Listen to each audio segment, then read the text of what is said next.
how do we keep this from happening again? For example, my colleague, the economist Emily Oster, had a piece, I think it was in the Atlantic or somewhere, saying, let's all kiss and make up and forgive. Don't be mad at Dr. Fauci. People had a hard job. They made mistakes. Let's give an amnesty, a Truth and Reconciliation Commission. Let's move on. And then a lot of people said, oh no, we people should be held accountable. What do you think about that in the context of how we keep this from happening again? Well, Emily got absolutely mauled over that piece. It was, and I have to say, like, I'm sympathetic to her in one sense. Like, I think I told you I was a Christian. I mean, I'm supposed to forgive, right? That's this crazy call to forgive even my enemies. I've had a lot of practice with that, Glenn. It's a hard practice. But I think the thing is like amnesty is not the right word. We have to do an honest assessment, right? So I wrote this document with 7 of my close friends called the Norfolk Group document, and you can look it up online, norfolkgroup.org. It's like 80 pages of questions with citations to papers in 10 different areas for the COVID response. We should have answers to those questions. They're not like crazy questions like, why did we close schools? What were the harms taken into account? What are we doing to fix those harms? Things like that. If we have answers to those questions, that will induce a program of reform, I think, that is absolutely necessary. I mean, I didn't think about this before the pandemic, but it became so clear during the pandemic. Someone who's in charge of funding a vast amount of work in science, someone like Tony Fauci or Francis Collins, they wield a tremendous power, not just over who gets the money, but over the social status of scientists, right? So I don't get tenure at Stanford Medical School unless I have an NIH grant, right? That's a marker of success. A lot of scientists looking at Tony Fauci or Francis Collins saying that Jay is a fringe epidemiologist is going to say, I'm not put my head above the parapet. I like my career. That means there's a fundamental conflict of interest.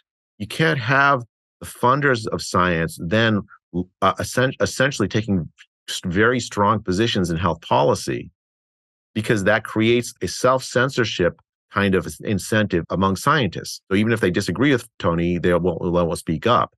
I mean, I prepared for this. I reread your paper on censorship. Your game theory. That was a fantastic paper, by the way, Glenn. I remember reading in grad school and thinking, why would anyone ever self-censor? Now I've seen why.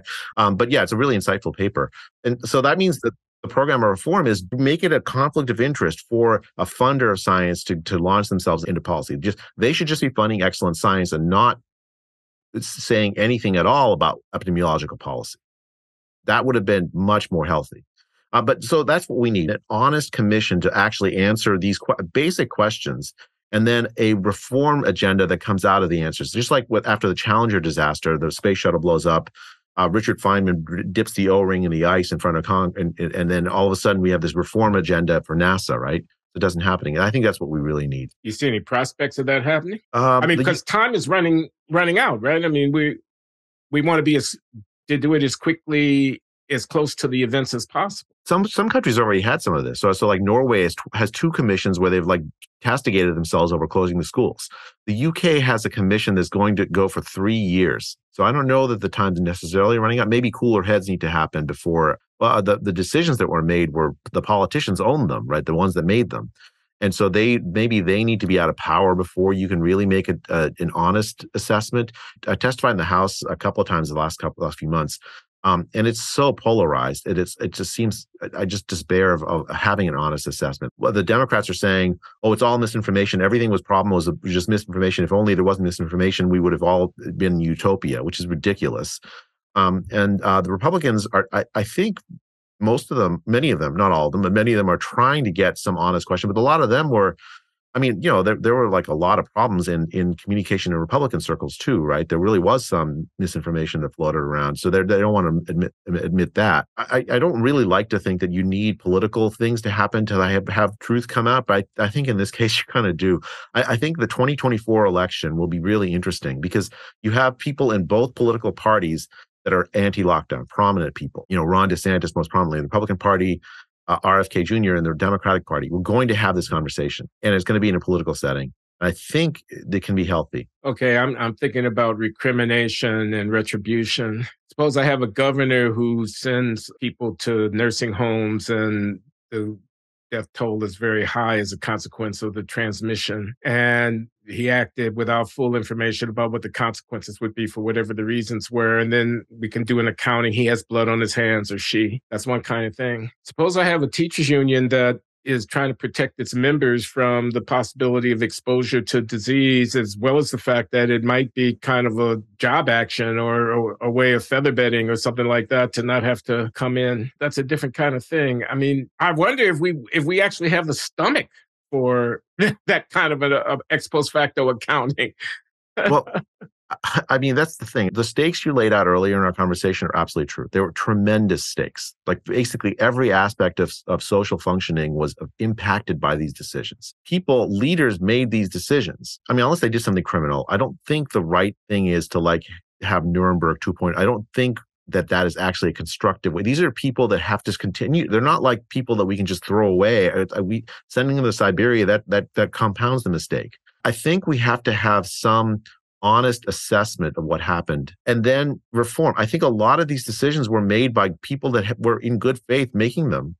I think they were catastrophically wrong. They were catastrophically bad. That actually makes it worse, right? So you have a bunch of people acting out of good faith, trying to make the right decision, but because of the structures, information, the fear, they made very, very bad decisions. You don't throw them away. You just say that these decisions were bad, then reform structure so that when the next time it happens, the incentives that the people that are in power then will make the right thing. I think Milton Friedman had this thing. It's like, it doesn't matter so much if you elect good people. It's that you have political structures in place so that even if you elect bad people, they do the right thing. That's the way I think about this. Maybe it's too much of an economist, and maybe you can tell me, you can correct me. You're even more of an economist than I am, Glenn. I mean, I learned from you. Like, I don't see throwing people in jail or Nuremberg. It gets people's hackles up, and those are the people that have the power now. I'm not powerful, and I don't think the next set of people in power, the stakes should be like that. The stakes should be, if you'd made the wrong decision, you lose some reputation. That's inevitable. That judgment is tempered by a reality of like you were facing a really difficult time with incomplete information, and you had this group of people that were telling you had to do this thing. I mean, I had a lot of sympathy for Trump in that meeting. In one sense, like he had to make a really tough decision. I had this conversation with DeSantis September 2020, where it was amazing. He was quoting footnotes of papers and stuff to me. I was like, "What is impressive. This?" I'd never thought of a political leader being able to do that. So but not we can't ask every political leader to do that. That's just honest. We have to be honest. The question is, how do we create structures so that they see a range of opinions for things like this when something like this comes up?